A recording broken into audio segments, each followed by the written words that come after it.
Hello and welcome to the Marvin Smith Podcast, Spirit-Led Conversations. Thank you for joining us. As always, Pastor Marvin Smith is here, and we have a very special guest. And this is Pastor Marvin Smith the Fourth, all the way from the Grand Cayman Islands. Woo! Thank you so much for being here with us. Good to be here. As always, preacher, thank you for taking time to do this. And it's a special episode because this is the first time we've ever had a guest. Yeah. Oh, yeah. And it's a very special guest because he's your son. But we'll get right into it. We'll start talking about your opportunities that you had as you were going forward into the ministry.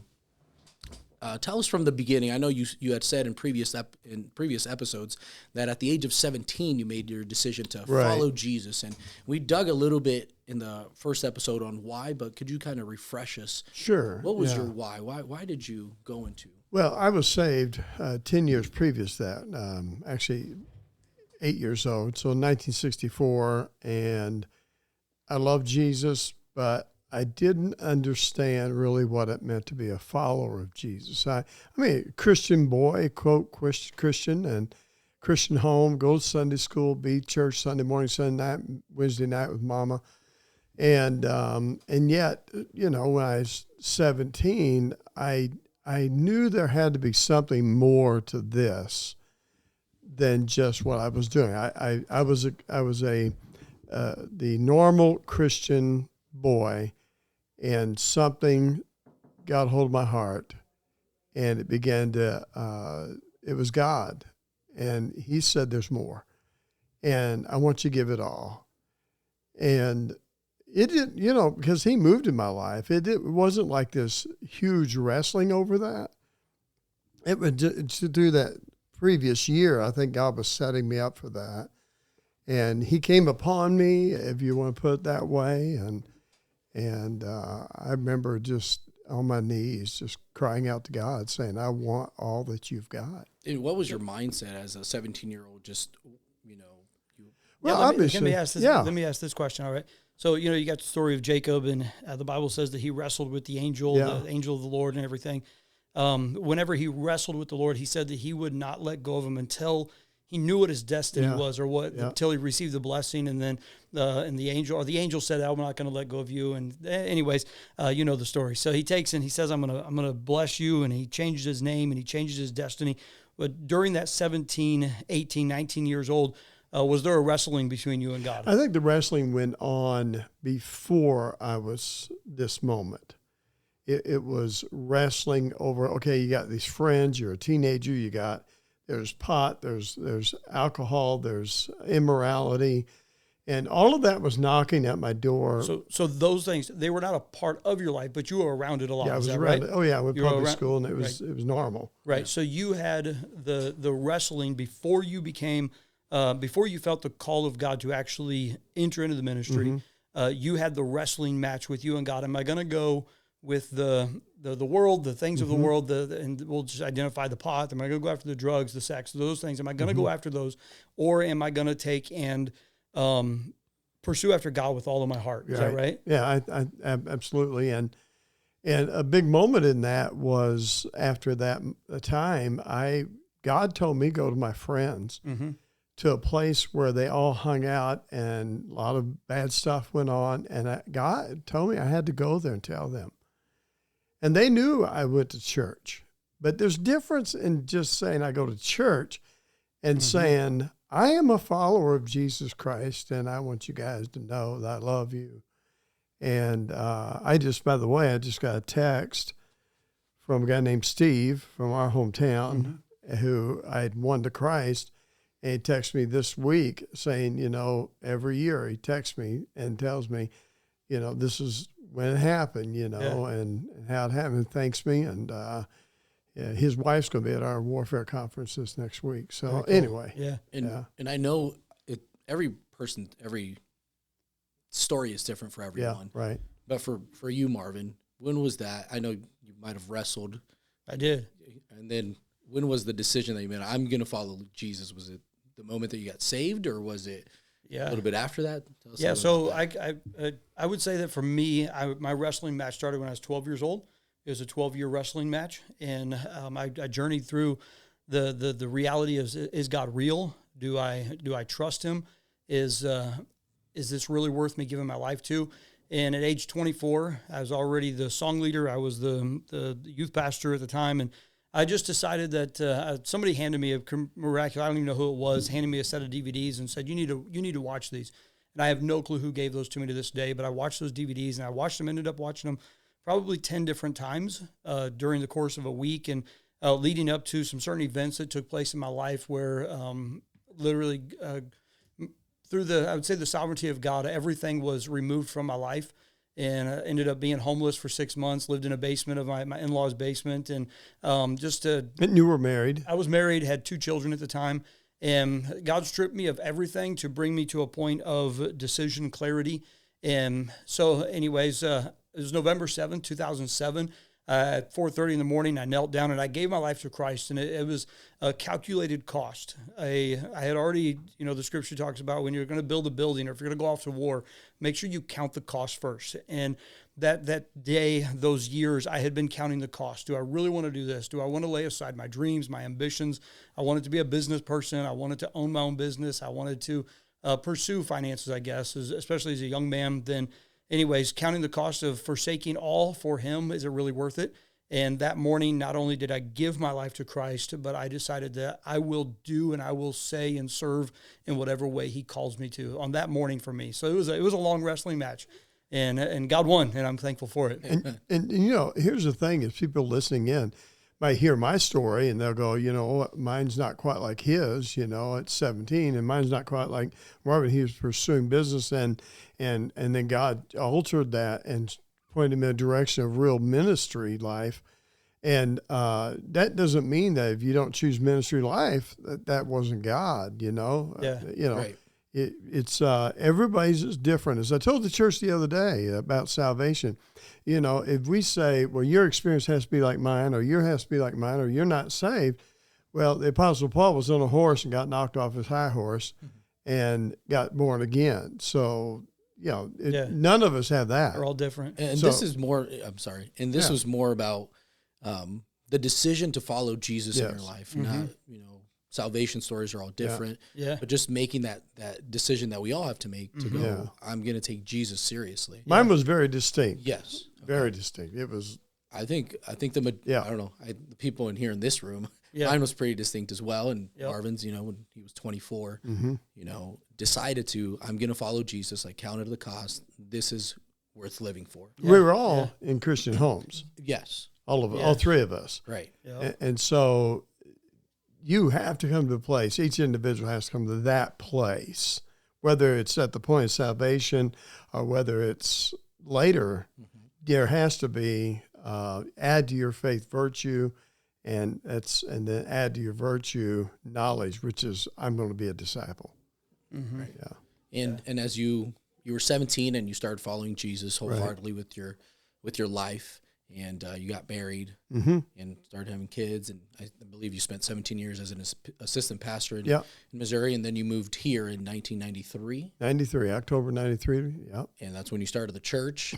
And I know Marvin was already born, and he was 10 years old. 10 years old. There you go. So he saw all this take place in his life, and he's seen your ministry go from, budget host in all the way to where it is now. Yeah. So as you started the church here, you had a different, I don't know if I want to say goal, but it's a different flavor. Different flavor. Different flavor. You tell amazing stories about rescuing people from the pits of Fort Dodge, we'll say that, and bringing them into church. Tell us a little bit about is that something that God gave you on your heart, or was it just kind of something that started when you were 17? I know we had spoken earlier, and you said that you saw spiritual warfare throughout your whole life. Yes. So talk to us a little bit. Well, that's a bit wide spread there. Okay, so go ahead. Well, let me maybe focus in and go this question here. Okay, when you started Harvest Baptist Church, okay, as your son, I knew that there was a different desire than just to be a casual Sunday morning, Sunday night in church, and set aside the school and set aside different things. There was a desire to have a ministry that it was going to cost you something, yourself something. And what was it that made you say, yes, I'm going to create a ministry that's going to possibly cost you personally? Because I remember the early years, you invested, I watched you invest a lot of money financially, a lot of time and effort and energy in willing to take on the hardest cases that came your way. And what was it that made you say, I'm willing to take on the hard?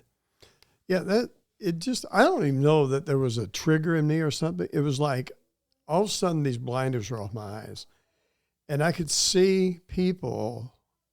I think, I'm not trying to say it was anything, but the question, I saw people and I saw them hurting and I knew Jesus could help them.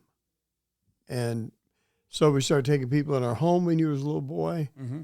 And then we got here, we took one or so in the home and started a home for kids and all that stuff. And, but it was like, and I still do this. I was just downtown here, saw a guy sitting there and I pulled over, went over, talked to him and he came to meet me today for coffee. I wasn't here, but I'm going to go back and find him and get him in here. It's just this, if you could ask Jesus to do, what does he say? Lift up your eyes into the fields, for they are wide already. And he said when he saw the multitudes, he had compassion. Mm-hmm. And I think it's just something God put in my heart real early at that 17. Mm-hmm. And as you saw your dad ministering to all these people, what was it to be firsthand there? Because, I wasn't here. Many people listening probably weren't here either. But yeah. What did it look like to you? What was that? Yeah, you want it from a son's perspective, or do you want it from a... No, give us son. Yeah. So from a son's perspective, I can go back to the very first time that I saw my dad, that I remember my dad taking and saying, okay, we have to help somebody right now. And it was a Christmas Eve or Christmas, I can't remember if it was Eve or morning, but there was a lady that was from our bus ministry. She called the house and said, Pastor, I need some help. And her husband or boyfriend had just broken all the pipes in the house. And I was like 7 or so years old, I think, 6 or 7 years old. And broken all the windows, broken all the pipes in the house. And as a son, just to be extremely transparent, whenever he said, I have to go on Christmas Eve or Christmas Day, as a son, I immediately thought he's putting her in front of us. And I can look back at that. And obviously now as an adult man, I'm able to see that priorities, obviously there's a need for that. There was a necessity. But as an 8-year-old boy, I could not understand that. And I remember having to work through, as I got older, work through those emotions, work through those, in a sense, I would say even a little bit of hurt of going, why did my dad have to take on this at this moment? And then we took and got older, and we always had people in our house. We always had, and there was times where they would take from me, and so there was the always having to work through that. And, and some of it I did not get to work through until I became maybe a later teenager, some of them an adult, being able to work through those things. And it was a good thing for me, but it was also a hard thing for me. And just because something's hard doesn't mean it's not good. Right. And so it really, really helped me out later on in life, just to be able to be able to learn to walk through and work through those issues that it brought up in my heart, in my life for those things. So, and then whenever we got into the church, whenever we moved here, the seeing my dad being willing to sacrifice everything for this. We came here with absolutely nothing. We didn't know where we were living until we literally got here pretty much, and we knew we had a trailer, but we didn't know anything. We had so many unknowns in our life, and so being able to see him walk through these challenges, and it helped me a lot later on in life. Really, really helped me a lot later on in life. To build resilience in my own life, to build a fortitude, a strength inside of me. But watching him do it, there was thousands of times I asked why. Yeah. Why are you doing this? What's the reason? Why are you putting your name on the line for somebody that's probably going to leave you? Those are things that I questioned, and up until like 2 years ago, I questioned that kind of stuff. Why are you doing this? But here's what you got to remember: if you follow Jesus, it will cost you something. Mm. But this will not cost you something. It will cost people that are following you something. Mm-hmm. And juggling that, you don't get like, okay, I'm going to get a trial run here and do this, and then okay, now I did too much this or not enough of that, and now you get to go run, do it again. It's quite an ordeal for you to go through and figure out when's enough. I remember us traveling the country, singing, trying to raise money for the Home for Troubled Boys and Girls, and I went personally $22,000 in debt to get that home started. That's a lot. And I paid on that for a long time, really, till about maybe 10 years ago. I paid it until I paid that debt off. I didn't give it to the church, but it was what you did, right? Yep. There's definitely a cost, whether it's not just a financial cost, but there's a cost for emotions that you're putting out there. The emotional part of being able to take and give your heart to somebody, even if there's probably a very high percentage chance that they're not going to receive everything that you give to them. And so I would say that growing up, watching my dad just pour out this heart for people, and being able to receive the disdain towards him, the negative towards him, being able to see that, and him just always being able to see the good in somebody else. That's tough to do. Even if it wasn't. He'd walk out of a counseling. How'd that go? Oh, it was great, man. And, they're slapping each other out the door. It's great. It's like always saw the good in things. And that was not me. I'm more of a realist. I'm more of a like, hey, let's be like real here, and just being able to see. And I think that goes with his spiritual gift and being an exhorter. And so I think that really helps him be able to see the positive, even in the negatives of life and stuff. But I saw a lot of resilience from my dad, just to be able to bounce back from things that, I think that most people, including myself, I probably would have gotten knocked down and not got back up again, know. So as you were here for, your whole life. Yeah, whole life, yeah. But you served on staff for 22 years? 22 years. 22 years, and now took a church over in the Grand Cayman Island. What are some of the things that you saw from your dad with that resilience and being with the people and giving yourself? And there has to be some sort of, you want to emulate some of the things that he has, that you've seen in his life. What are some of those? Yeah. Now being a pastor now, I would say that one of the things that I didn't understand as much, but now I'm seeing it. He used to say all the time, like, man, Marvin, you got to pray. You got to pray. You got to pray. And I'm like, yeah, that's you, Dad. That's not me. We're different. Okay. And so I'm learning. There was a book that he used to always say, Marvin, you need to read this book. And I called him just recently. It was Reese Howell's Intercessory Prayer. And he's like, Marvin, you need to read this book. And, it just never connected with me. And so I started listening to it on Spotify just recently. And so I'm listening to it now. And so this week I called him, and I think it was last week or this week, I called him. I was like, Dad, this is just crazy stuff. I don't understand this. Is it real? Is it, and then I look back at our life and I see God answer prayers. And I would say the number one thing that, all the way from a little boy, my dad would take and go out into the woods in the middle of the night and take a little lantern or something with him, set it over there, and he'd go out in the woods. And I remember one time he came back and he told a story about an owl that came and landed on his shoulder, I think it was, and just landed on him there. But and I think him and the dog ran back as fast as they could. But, I beat the dog. But anyway, just from a little bitty boy, I remember my dad going out and spending nights and evenings, and then we grew up and prayed together at prayer meetings, and we prayed. I would say that one of the greatest things that now that I'm applying to my life is that area of prayer. I've never enjoyed praying as much as I pray now. I've honestly, prayer has always been a chore for me. If I'll be honest with you, it's been a work thing for me. Like I got to pray now. I got to do this, and it's really transferred from that to I'm enjoying this now. And so that's one of the things that I would say that I've really taken from him.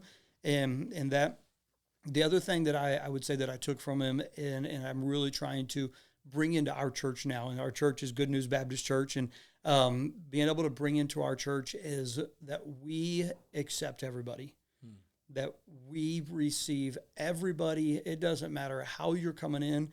We're going to let God transform your life from the inside out, and we're going to let God do this transformation work. And it's not us trying to conform people to us. It's us letting God transform their life. And I would say that was one of the other things that I've really taken with me in the ministry there. Where we live, there's, I think it's 130 some different nationalities. Wow. And so we have so many different cultures. We have so many different ways of living, and being able to bring in that diversity into one building and us be able to be unified and be able to be a walk together in harmony, I think is just a amazing thing. So that is something that I took from the ministry here, working with my dad for those 22 years on staff here. I brought that with me, and it's really been a part of our life, or a part of our ministry. I think one of the important things is that when you, at least, and I'm not asking anybody to go do what I've done, and I'm not saying you have to agree with me on everything. Right. I can love you if you don't agree with me on everything. But what I don't want is pastor a church that looks like everybody was ran off on a copier. Yeah. You know, and I don't. I'm not even trying to make it that way. I'm trying to take people where they're at. And here's what I would say I learned. A big thing was, it's not about that you want people to get to where they love Jesus, that they're followers of Jesus Christ. And that is what a disciple is. They are followers of Jesus Christ. And that is what I believe that I watch so much of. And there was just to have that transformation of heart. And if the heart is after Christ, if our heart is in alignment with Christ, then our life, our everything about us will be in alignment with. We will love the way He loves, and we'll love those who. If you give water to somebody, you've loved me. If you've clothed somebody, you love me. If you give somebody a ride, you love me. And that is what He taught me growing up, and just seeing that in his life, and it was huge. You know, one guy said this. He said, if you put a light out at night, it's going to draw some really strange bugs. Yeah. And we're in a dark hour. Yeah. Right. Yep. And if our light is only put in light areas, well, you're not going to draw strange bugs. No, you're not. But if you put a light at nighttime somewhere in the darkness, people will come to that light. Yeah. And so I've had people. You're going to get some strange bugs. Yeah. And we have, counting myself, but I've had people come here and go, how did you mix this group? Yep. Because it's such a variety and diversity. Right. You're right. Not just ethnic groups. I'm talking about just all kinds of stuff. And so. Definitely. Yeah, I'm thankful. This is good for me to go rehearse and talk about. Especially with the Spiritual Warfare Conference this month. And you started that 23 years ago? 22 years. 22. I know it's our 22nd, but did we skip a year during We did skip a year, yeah. Oh. So what was it like that first year of maybe inviting everyone like you do now, saying, hey, welcome to the my contact list was very small back then. Okay. And so the best we had, I think it was probably 20 people came to the first one. I don't know. Yeah. Something like that. I thought, too young to remember that. I thought, oh my goodness, we're touching the world. And it was awesome. And of course now, we're pushing close to 200 from 28 states is what I counted this morning. And people call and they'll say, one from a foreign country. A foreign country. That's my son. and they'll say, they'll call me and say, I'm coming, but Pastor, you got to understand something. I'm at the end. And if something doesn't happen that week, I don't even know if I can hold on as a pastor, or as a husband, or a wife, or church people call and say, I need to come because I'm just in bad shape or whatever. So it's a neat thing, to run a hospital. I'm going to use an illustration from something I saw. And this guy said, when you go in the hospital, they put a gown on you. This is kind of weird. And all the back of it's out, and so you always keep it tied up but he said, as long as you're in there like 5-6 days, they poked you and prodded you and everything's been seen already. He said, you'll walk down the hallway with the flap flying. And he goes, guess the way a hospital works, and it is. So what happens is you come and you hide everything that you don't want people to know about you. But if a church can provide safety and still have transparency and honesty and humility and trust, then you can show your bad stuff, and I think that's what we got here. It's a huge hospital. Yeah. Now. Definitely. I think that people that when they come to a place that they can trust and that they know that there's going to be, there's a place that they can also receive healing. Healing to me is one of the greatest things. I think that there's a place of healing. Harvest Baptist Church it's a place of healing. It's the crazy thing about it, even in a place where there's healing, there's still trauma. You go into a hospital, there's a lot of trauma inside of a hospital. Trauma center, It's a trauma center. Yeah. And trauma still happens inside the healing place. Right. Yes. And Emergency go off. Yeah. And stuff happens to everybody everywhere. And for us to be able to take and be able to be hurt in the place that we're supposed to receive help and be able to take and understand that it's for a season. Yeah. That there's a hurt for a moment. Because, you think about a world that we live in now, and we've never talked about this, but with people that are hurt inside of churches and when it's supposed to be a place of help. Yeah. But there are people that are hurt inside of churches, and they go through this. And rather than what so often happens is we take and we forsake God completely. Yeah. Whenever it's humans that hurt us. Right. Yeah. The hurt is real. The hurt is so real. The hurt is so real. And we've got to acknowledge that it's real, but it's supposed to be in the place where they got helped, where they're supposed to be strengthened, but they got hurt inside of there. And it's for them to be able to take and say, okay, I'm not going to abandon God. I'm just going to come back to a firm foundation. And I'm going to come back to God, and I'm going to build my life on Him now, rather than abandoning God, or rather than abandoning the church. The church is a big picture because you can relocate to a new place and find a new church, but you're not going to find a new God. Right. He is one God. He is the one true God. And for us to be able to take and be a hospital where hurting people get healed, but then also inside that trauma center, you get trauma yourself. That's why they let people leave for weeks and months sometimes because of the trauma that they face inside the hospitals. For people to come back to, okay, this is my foundation, this is my God, and I'm not going to forsake the church because I did have some hurt. Right. We've never talked about it together, I don't think. But if so, you got two sets of people.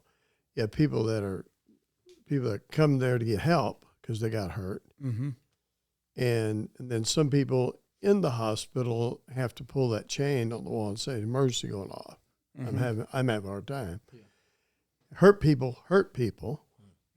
It's the way it works.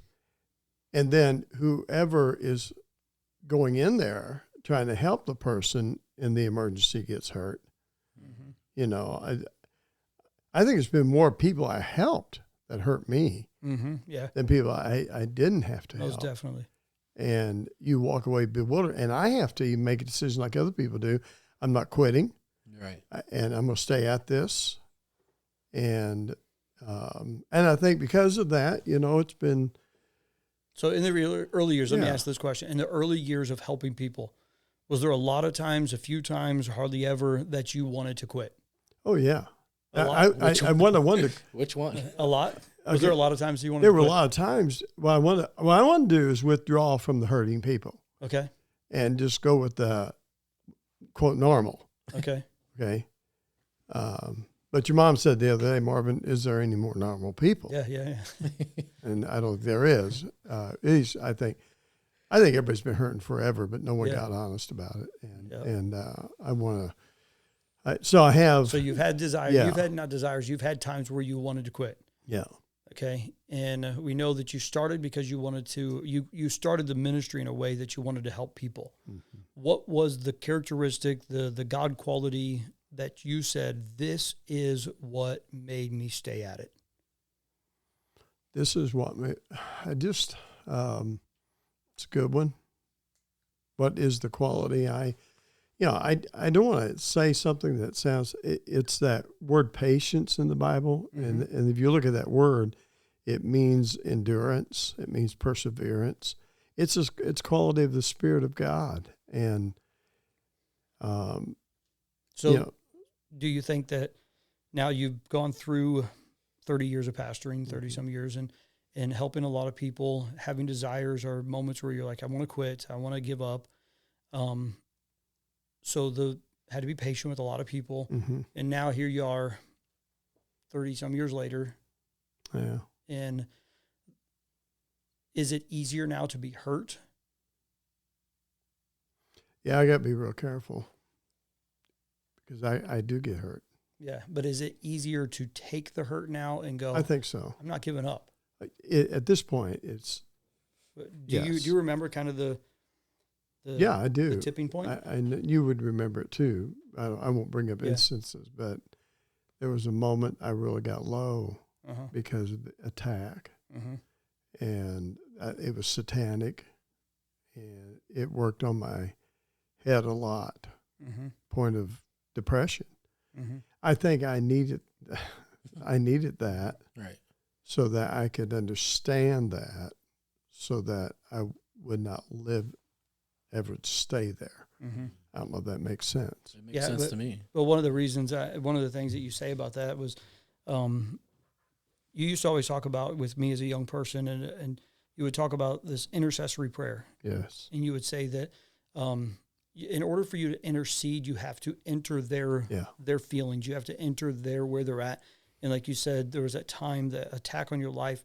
And for you to be able to take and truly understand what people were going through, for you to truly intercede for them, to go to the next level, you had to enter into that moment of, okay, God allowed this to come into my life. Yes. Satan used it to destroy. God used it to strengthen. Yes. And whenever you push through by the power of the Spirit, and there's the long suffering and gentleness and kindness and self-control and all of that working through your life there, you came out stronger. It's the turn your cheek deal. Yeah. And you learn to, now you can relate because you went through. Mm-hmm. But going through it wasn't easy. No. I called a friend of mine, you know him, I can say Doug Fisher. Mm-hmm. When I was at that point, you know this, I called him and said, hey, I am really in bad shape, emotionally depressed. And he's not a man of a lot of words. Mm-hmm. He'll be here next week. But he just said, good. And I said, well, I'm not sure I'll call you again if I get down. Yep. And he said, no, this is good because really, Marvin, God's getting you ready to help a bunch of depressed people. Mm-hmm. And now you're going to understand better. Because as you said, you quoted that, Jesus was touched by the feelings of our infirmities. Mm-hmm. He was in all points tempted as we, yet without sin. And I can't say I didn't sin in my brain, maybe getting better some. But yeah, it was part of. I didn't go to Bible college, so this is my Bible college stuff we're talking about. Yeah, and you probably don't learn a lot of these things in Bible college. You don't. No. I try to teach it in my classes now. You probably don't. You can't learn how to be strengthened inside of a classroom. You have to go through experience. Yeah, you have Definitely. to go through the fire. You have to have some stones thrown at you and have some resilience in your life. You have to have those things in your life. And so I pray that, like for Marvin, when I pray for him, I pray that he'd be resilient there. And I don't say, God, give him the biggest church on the island or make him the number one, whatever. All that stuff's carnal to me. Mm-hmm. And I just want God to use him like he's using him to help broken people. And God help me help broken people and all of us. So if you could speak into my life as a new young pastor, been 16 months, I think, 17 months, a young pastor, if you could tell a young pastor, you've been at it for 30-some years now pastoring, here's your advice. What would you give to me? It's going to go back to simple stuff. Yeah, give it to me. You must develop a warfare mentality. Mm-hmm. If you're not going to be a fighter in your head and in your heart, you won't make it. What am I going to fight? Well, it's not going to be flesh and blood. Mm-hmm. If you engage in flesh and blood, you'll lose. Mm-hmm. Anybody. I mean, flesh and blood with my wife, flesh and blood with you, flesh and blood with David here, flesh and blood in the church. If I engage in that, I will lose it all. It is a spiritual warfare. And the church does not have this. They're still fighting flesh and blood battles. And they're losing score after time, just people to flesh and blood battles. Mm-hmm. So you got to develop a warfare mentality. Warfare mentality. Yeah, that's prayer, but and more. Yeah. What more? Tell me what more. Well, I think I want to be able to be a 30-year pastor. Yeah. I want to be that. Well, I'm not. You asked me these questions because it's personal. Yeah. But my prayer life is different than I've grown in that, and then my prayer life with your mom is so much different than it ever was, and all of that came out of adversity, and has, and so we cannot stop fighting and praying, and interceding, and crying out to God. And I have thousands of people on my prayer list, thousands now, that I pray for, because I know the war is won on your knees. Yeah. If you said to me, I'm praying a lot more, I've ever prayed. I mean, you said earlier, I'm thrilled about that. Mm-hmm. But that's got to constantly increase. Yep. And there'll be stuff that's in your life that'll have to go out of the way to get that increase. Mm-hmm. And that's up to God and you, and work that out, Yep. So. Yeah, let me ask maybe one more question. I know in the early years of the ministry here, there was, just a burst of growth. Mm-hmm. I mean, it was like, we came here, was like 12 people or 20, maybe 20. Maybe 20 people meeting in the basement of the Budget Host Inn. And then in a matter of, I don't remember what year it was. There was a big day, big Sunday. We had 1,200 people in church, right. and you look back and, that was early years. Maybe the first 5 or 10 years, 7 years. Yeah, of ministry. it was 98, 99. It was right at 2001. Jason Dover was part of that. Okay. It was 2001. Okay. And then, obviously it's a big day. It's not a normal Sunday, right. But 1,200 people in church on that Sunday. And that was in the first 7-8 years right. of the ministry here. Do you think that God gave those early blessings to help you be able to see? And I'm not saying that numbers are a blessing. I'm just saying that early victories, did they help in the ability to continue stronger? Being able to look back, I guess. You look back at the provisions of God, whether financial, whether people, whether promises that you saw come to pass. Do you think that those helped a lot in? Sure. I think that the blessings of God have changed in my world. Mm-hmm. Those are all like number blessings, right, and you need that in as people, we like to see that. Now it's the miraculous of deliverance of people. And, it's weird. I can be in an airport in Atlanta and somebody walk up to me and say, I got delivered. You don't know this, and so it's a behind the scenes. It's not we got a good sized church for a town our size, but what I'm saying is it's a work now that's immeasurable. Back then I was measuring everything, and that's the way we did it. Right. But now it's immeasurable, and I like that because it's hidden. Yeah. And one day God will pull the curtain back, and he'll say, okay, this was the big production. This is all that ramifications and rippling effect off of this and that and that. When did that happen for you? Like your mindset of that, from going to numbers to now behind the scenes, this is so much greater than just people coming to my church. This is now people all over the country. Yeah. Well, that's I hard. can Maybe speak you into can that say- because I go remember for the it. transition. I remember that transition a lot. Whenever he went from, we used to really push for numbers big time whenever we first started the church. I mean, it was like, Well, it all was starve or get some people. It was, So we pushed hard, and there was a phenomenal team of people that just jumped on board. I mean, I remember some young men that just jumped on Matt Stallman. I remember him jumping on. I mean, just anyways, they jumped on board, and man, they pushed hard, and then I remember probably. I know it was after my wife came, which was in 98, in 2001, 2002, probably around 2005 or so, we began to see a shift. The numerically things leveled out, but then he began to travel more, and a lot of stuff that we as a church never saw began to happen outside of the church.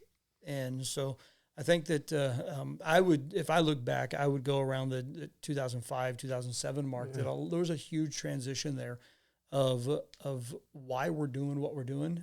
And I don't think what we were doing was wrong.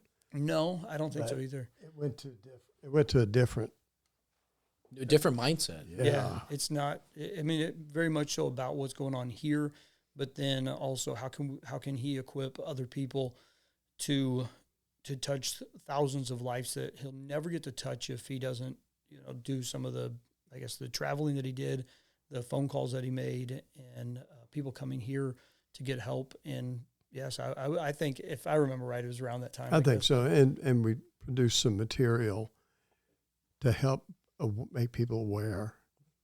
And it's awesome to see what God's done. And it's not like, okay, I'm not a business guy that's got this like, okay, I got this big goal out here, and then the next one. It's not that with me anymore.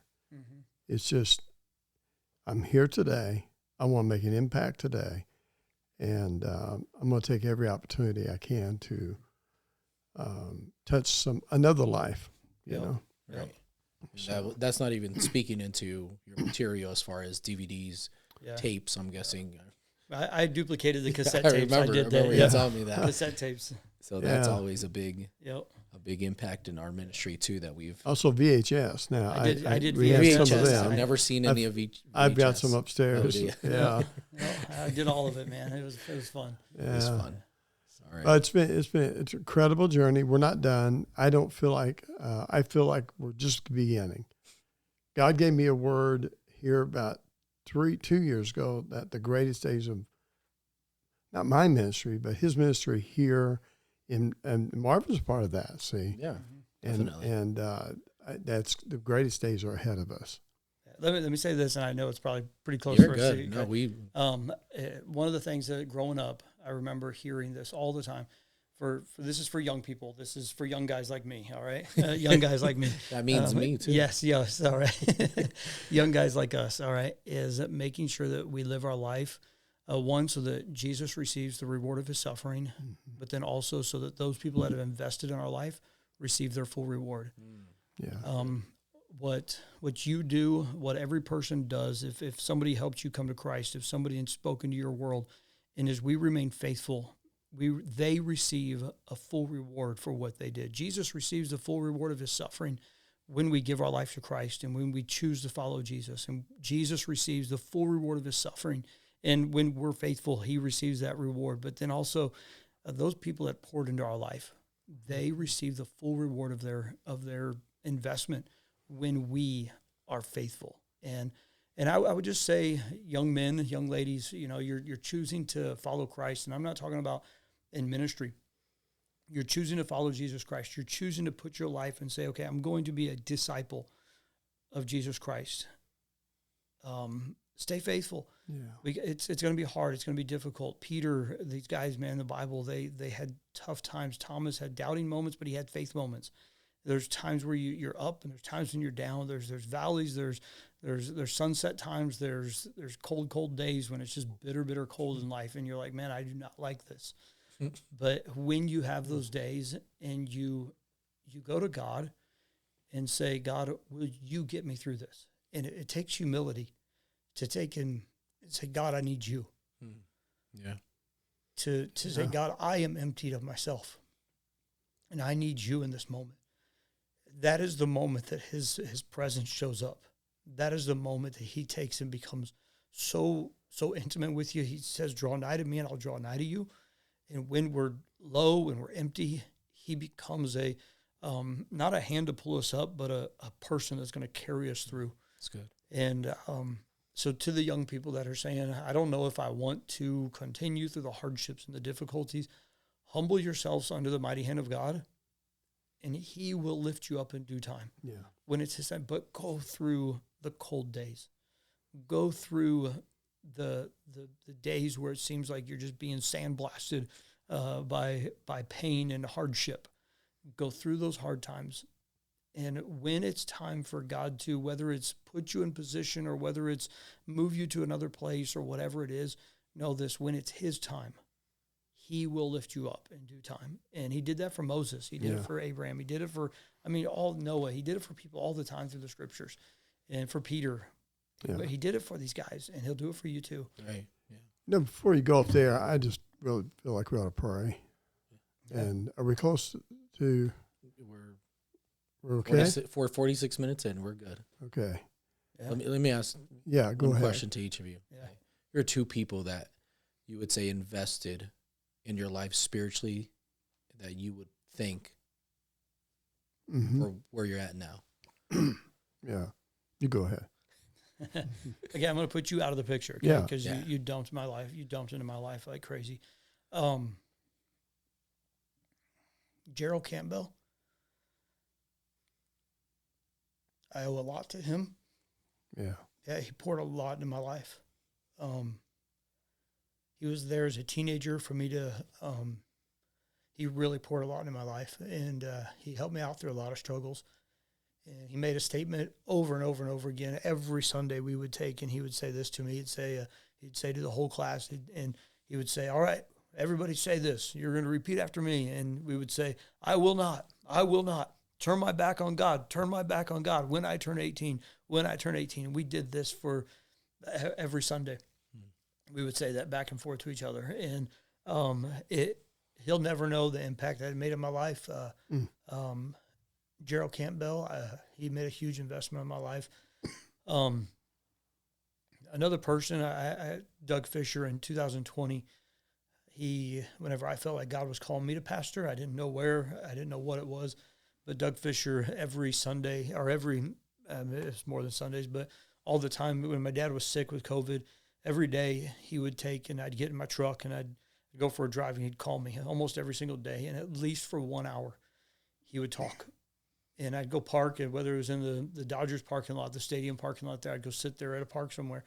And Doug Fisher would speak life, and he would speak hope, and he would speak into my calling that I knew God was given to me in that moment. And so, and then he offered for me to come out and spend, I think it was 7 days with him. And my wife and I, we flew out there. And my wife spent some time with his wife, and then I spent some time with him. We flew to another place and traveled together.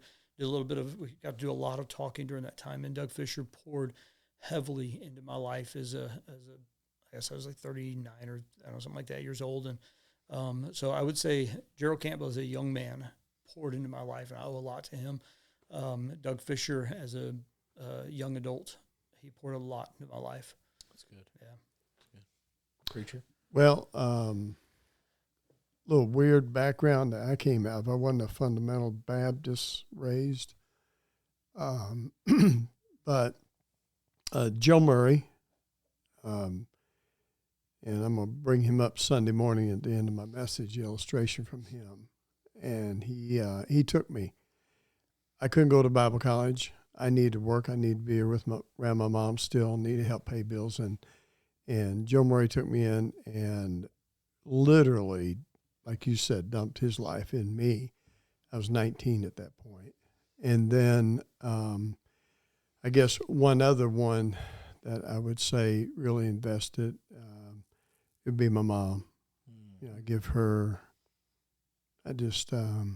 my dad had died when I was 3, and Mom, it was everything to me, and she was a Christian and held us all together. That impressed me. So that's good. That's good. That's good. Well, we can go ahead and pray, and then we'll. Okay, Father, we do thank you for this time together and just being transparent and honest and open, and pray it maybe meet a need somewhere out there. We love you, and we ask that you'd fill us with your Spirit, and that, Lord, people would come to know Jesus through our lives. In Jesus' name, amen. Well, thank you so much for both of you. Yeah. Especially you, Marvin. Thank you for making the trip just for this podcast. Just for this podcast, yeah.